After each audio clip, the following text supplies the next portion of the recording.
Welcome to the Lawyerist podcast, a series of discussions with entrepreneurs and innovators about building a successful law practice in today's challenging and constantly changing legal market. Lawyerist supports attorneys building client-centered and future-oriented small law firms through community, content, and coaching, both online and through the Lawyerist Lab. And now, from the team that brought you the Small Firm Roadmap and your podcast hosts.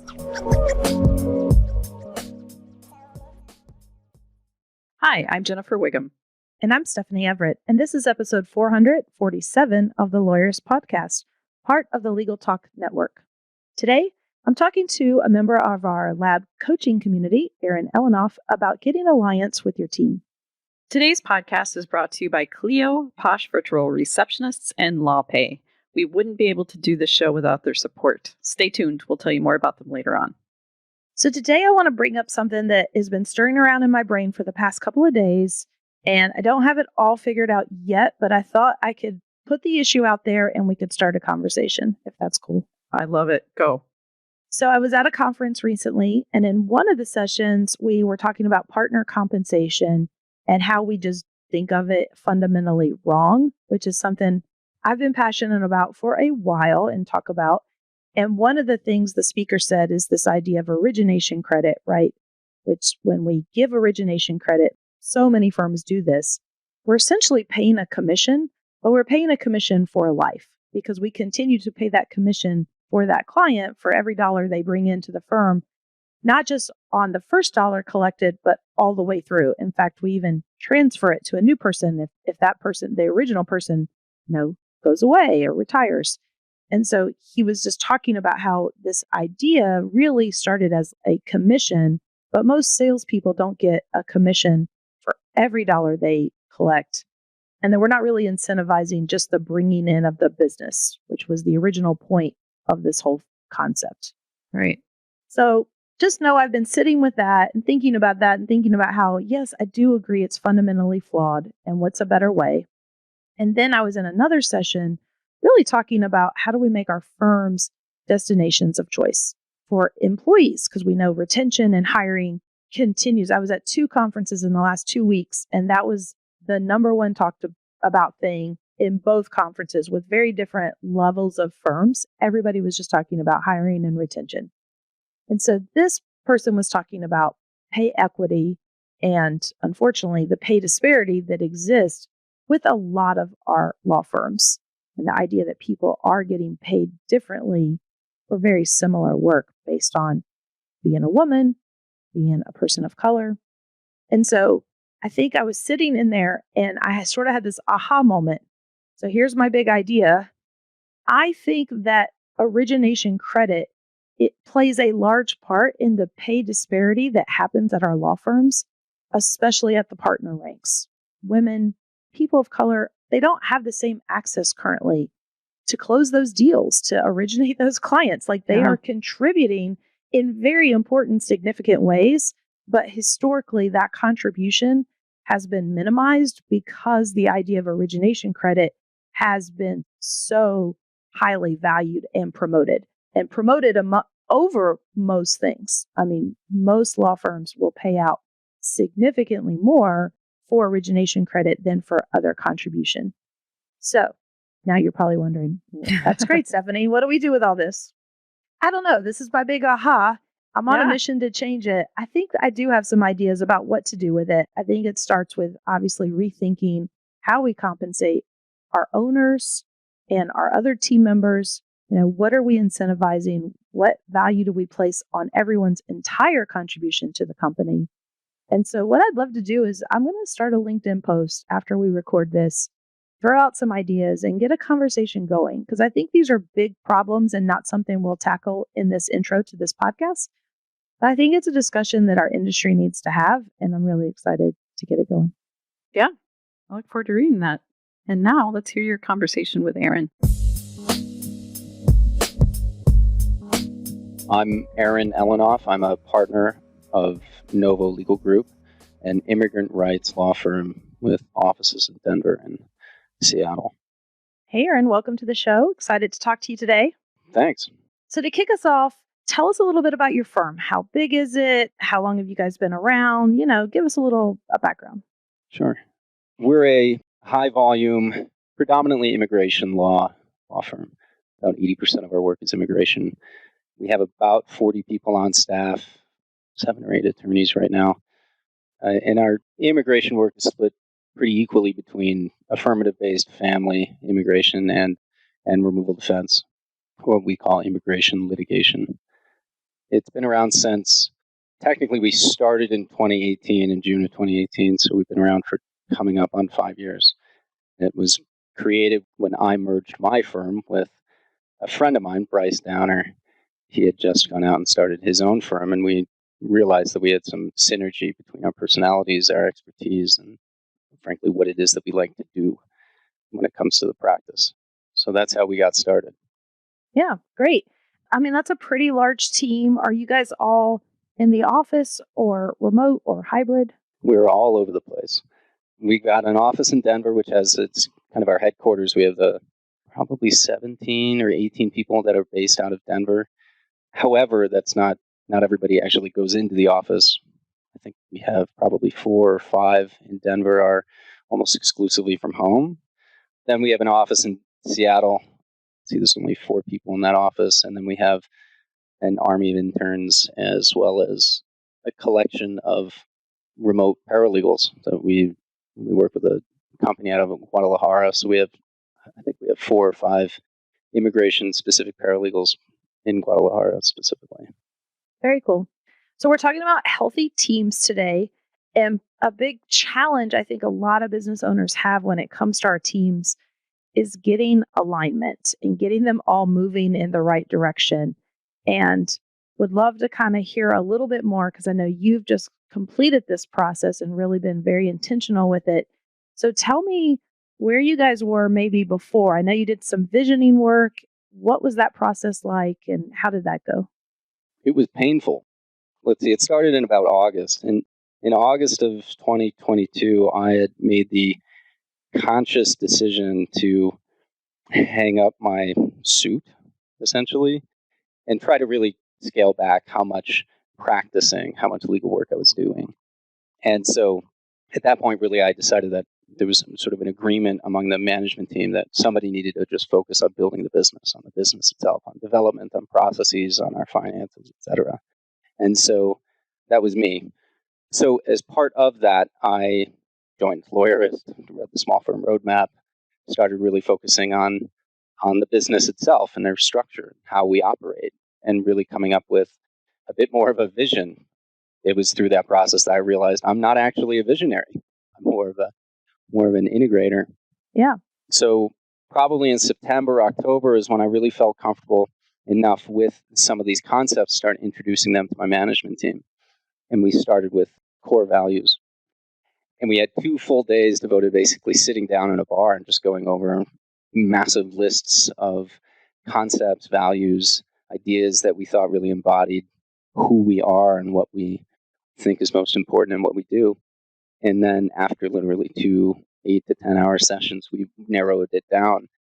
And we were all extremely happy with the list that we came up with. We even kind of like patted each other on the back. Went, this is great. We're all super excited.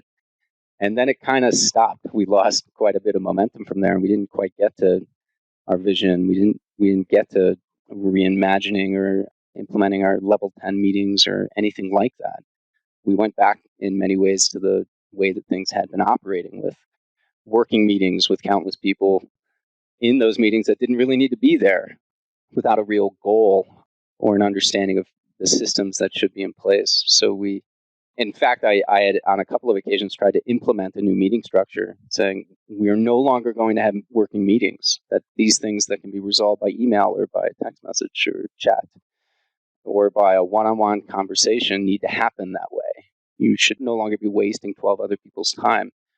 And there was quite a bit of not just hesitation, but reluctance. Nobody, and that's, I suppose, just one example, but nobody saw any of this vision, any purpose to implementing or going through all of our processes and trying to carve out what these systems were going to be and who was going to be responsible for what our organizational chart or our accountability chart was going to look like. Nobody had any interest in getting through any of this. And in fact, it was actually putting me in kind of at times in a bit of a rougher situation or relationship with one of my partners. So at some point, it was decided that we were just going to have a leadership team retreat, and that was going to be the time to really hammer out all of these steps to get through this process of establishing our values, our mission, and setting some goals, working out our processes, developing our SOP or our manual, basically determining what KPIs we were going to start tracking based on all of this, and then setting short and long-term goals. Yeah, and I think, it's probably fair to say a lot of people hear this idea of, okay, we're going to have a leadership retreat, to basically all the things you just described are really what's involved in a strategic business plan. Those are all the elements. And I think there is some hesitation on a lot of people's parts of, is this really necessary? Do I really need to take a couple of days away from the office, away from being quote unquote productive or billing or working to go through this exercise? And what did you think about that? Because I think you actually shared some of those ideas. I was terrified. Number one, I didn't think that I even had a strong enough understanding of these concepts myself to get myself through the process, let alone to lead a group through this process of developing our business plan, in essence. So I was particularly nervous. I was afraid I wasn't going to be able to field questions if people started prodding or drilling a little bit too deep into these subjects. And they say, well, why do we really need to break down this workflow in particular? Or why are we doing this part first? And I was particularly nervous about those things. Yeah. And I know you and I connected and we hammered out a loose agenda for your retreat. And really, I think I remember questioning, what are the goals? Everybody always says, well, what do we start with? What should we do when we're at this time together? And I always say, well, what are we trying to achieve, right? What do we want to accomplish? Yeah, that session with you was particularly helpful. And you were able to refer me to a number of the pieces in the coursework within Lawyerist. So some of those sessions where basically you guys already had a lot of the templates there.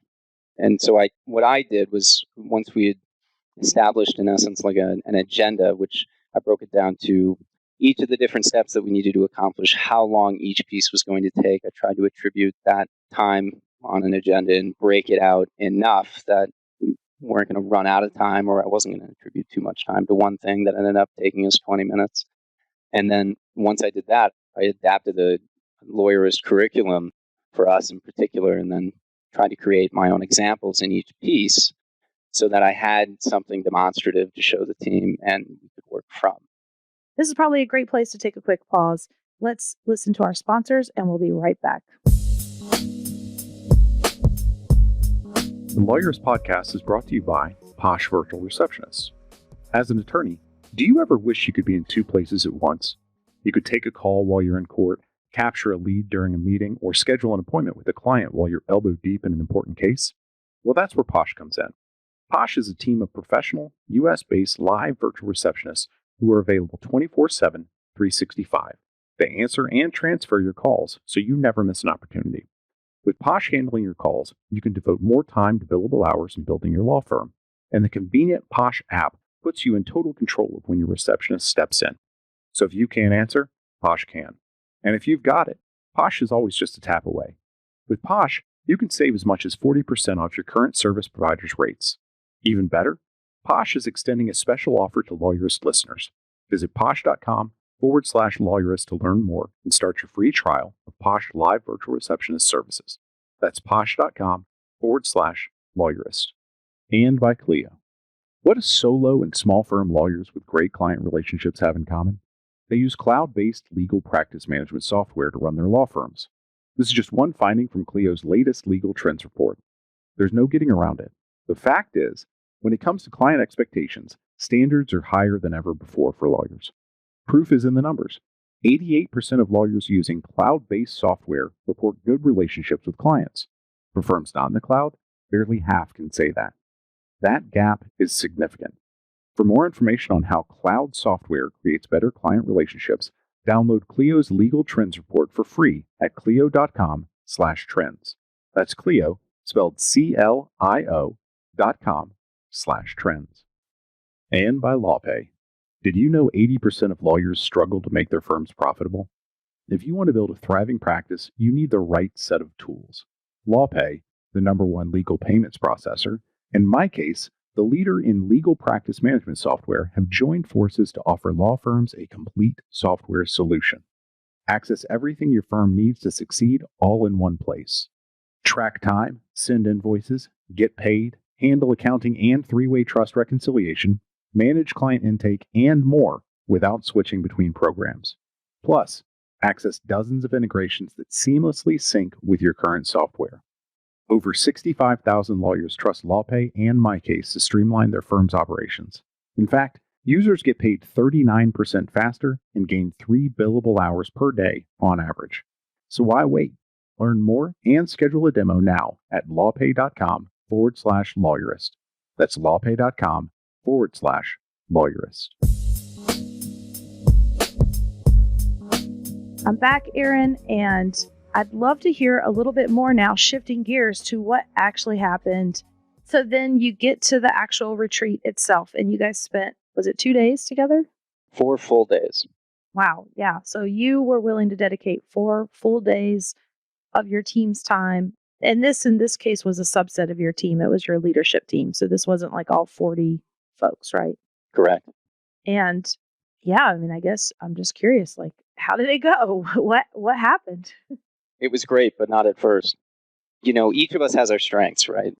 As I said, I'm more of an integrator. So while I don't necessarily come up with a vision, I can see the path to actually achieving it. I can see how we're going to actually get there and breaking that down in individual steps.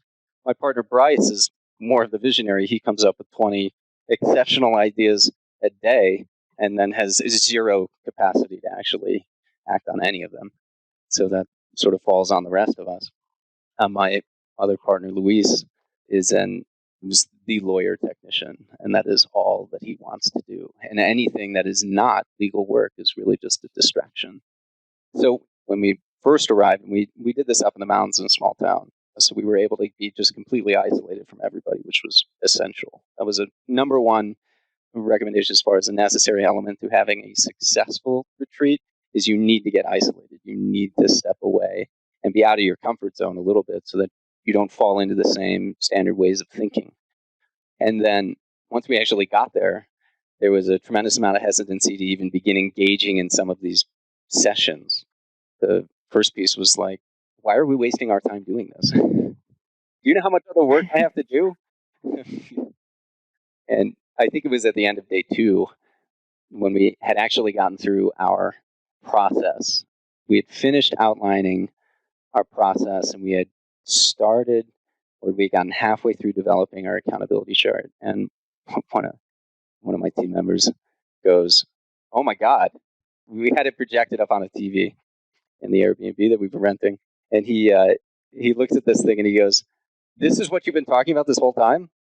I didn't, hold on, back up. And then, so we had to back up maybe 15 minutes or something. And I re-explained what the purpose of the accountability chart was along with our demonstration or how I had mapped it out. And he goes, you've been irritating the crap out of me since August with all this stuff. And I think I finally understand why. So anyway, it was really in that moment. It was after 8 hours, 2 days, 8 hours each, really together trying to work through these steps that we all had a shared understanding of what that vision was, of where we were trying to go. And that it takes a lot of work to actually get there. You have to step outside of the legal work that you're doing and start focusing on the why. I should actually mention that probably the biggest component, the most important piece of getting started was setting the tone from the get-go as to why are we here? And we started that with a very personal discussion of our personal goals. What is it that we want to accomplish individually? I always use the example of in 5 years, I want to be homeschooling my son on a catamaran in the Aegean. Nice. Always get to laugh too.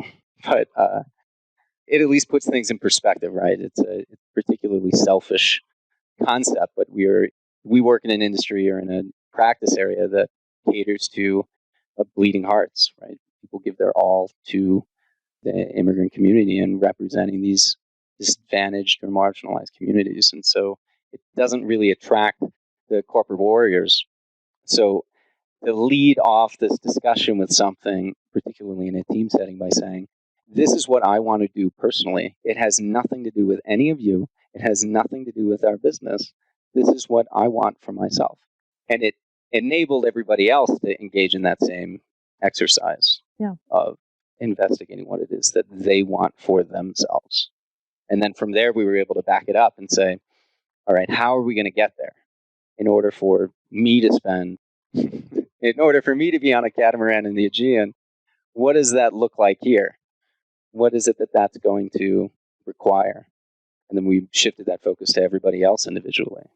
Somebody said they just want to be able to vacation for 1 month at a time. We say, okay, well, here are all of your responsibilities, so they need to be shifted. They need to be automated. They need to be cleaned up in other ways or redirected. How are we going to do all that?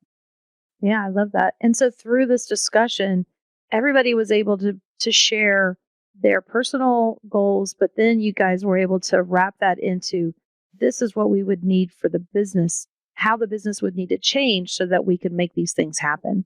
And it sounds like you really got there. I mean, it was probably felt like a little bit of a drudge match, and when you're in it, when you're in the thick of it up at the Airbnb trying to figure this out. But then when those light bulbs come on, it's like, oh, this is what we're working on. Exactly. That's amazing. That's what you want. That was the whole goal, is to get everybody on the same page. Exactly. And once we got that buy-in, once everybody was on the same page and we had that understanding of what it is we were trying to accomplish, and we all saw the vision collectively, it was much easier to get through the rest of it. Much easier to hold each other accountable, to hold true to each of these sort of lesson plans and working through them and understanding why we were getting through them. And then ultimately in the end, we were assigning responsibilities for the next day. And I no longer had this fear that people were going to show up the next day without having actually done their homework, which has always been a problem. Once everybody saw what it is that we were trying to build and what the goal was, it was like, okay, I'm going to make sure that I work on this outside of class so I can come in tomorrow ready to knock out those next steps. Yeah.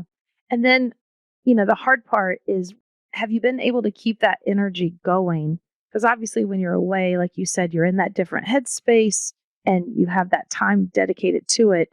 And it's great that you guys got the alignment. And I remember getting a message from you from the mountains, and that it was going so well, and I could hear it in your voice, and that was very exciting.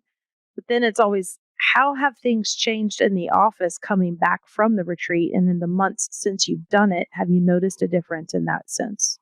Yeah, I will say that the energy is still there. Everybody is still holding those goals. That much is clear. And we are all very much committed to the mission. What has softened a bit is the roadmap, because we had laid out the specific steps and deadlines by which we were actually going to achieve each step. And well, as happens, right, things come up. There are complications. You get derailed. You get sidetracked by something. And so there have been sort of delays, or we've had to revisit things. But what we haven't done and what we need to do is to get the group back together and revisit our roadmap, sort of our action plan, and set new goals and deadlines to make sure that we stay focused. Because as time goes on, you spread out. You lose that focus. You may maintain the same energy and understanding the same vision, but you lose that forward direction, and that energy just gets put into other areas, right? Yeah. And our advice there is always, if you can, a lot of people like working in a 90-ish day sprint. So that works well for some people. I've seen some variations, even where some people will instead say 3-4 month sprints, and they almost intentionally take 30 days off each time. So there's no right or wrong way to do it. But then I think one of the keys is that you set that check-in meeting, and everyone puts it on the calendar right there on day one. This is when we're going to connect back, and this is when we're going to expect those goals to have been reached, or if not, and here's what all the check-ins we're going to do along the way, so we can really have those milestones. And that's the hard part. I mean, that's where, as your business coach, obviously we come in and do a little help there.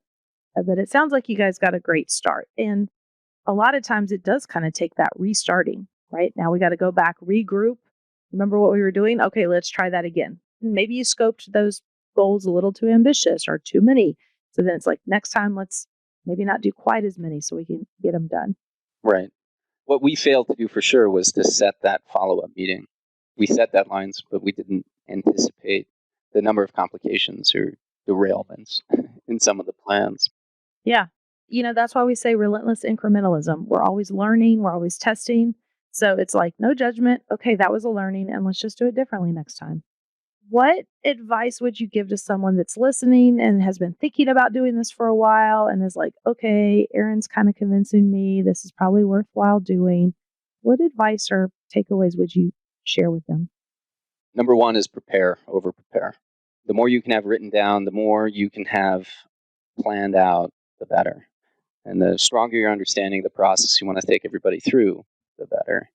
Another thing is try to remember what attracted you to your colleagues to begin with. Remember that they're not your enemy, even though you can have contentious or sometimes difficult conversations. Remember that you're there for a reason and they're there for a reason, and you have something in common. And I think that you'll find that you actually have a greater ally in your team than you may have been afraid of. Yeah, that's great. Set ground rules.